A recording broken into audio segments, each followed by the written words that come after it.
আশা করি সবাই ভালো আছেন।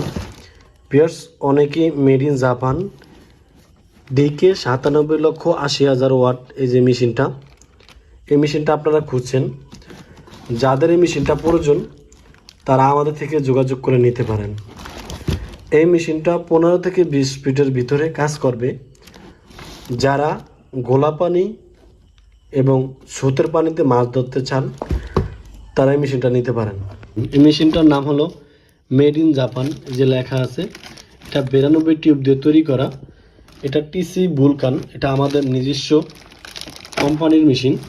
এটা আমরা বিভিন্ন কায়দায় মাছ ধরে পরীক্ষা করার পর আপনাদের কাছে বিক্রি করে থাকি। আপনারা অনেকে নিয়েছেন, মেশিনটা জানেন। এই মেশিনটার কোয়ালিটিটা খুবই ভালো। এই মেশিনটা দিয়ে আপনারা 15 থেকে 20 ফিটের ভিতরে মাছ ধরতে পারবেন। যারা গোলা পানি এবং স্রোতের পানিতে মাছ ধরতে চান তারা এই মেশিনটা দিয়ে মাছ ধরতে পারবেন। আপনাদের যাদের মেশিনটা প্রয়োজন তারাই আমাদের সাথে যোগাযোগ করে নেবেন। অযথায় কেউ আমাদের সাথে যোগাযোগ করবেন না। তারা মেশিনটা নেবেন, তারা ইমো, হোয়াটসঅ্যাপ বা কন্ট্যাক্ট নাম্বারে সরাসরি ফোন দিয়ে যোগাযোগ করে এই মেশিনটা নিতে পারেন। তো আশা করি সবাইকে বোঝাতে পেরেছি। তো সবাই ভালো থাকবেন।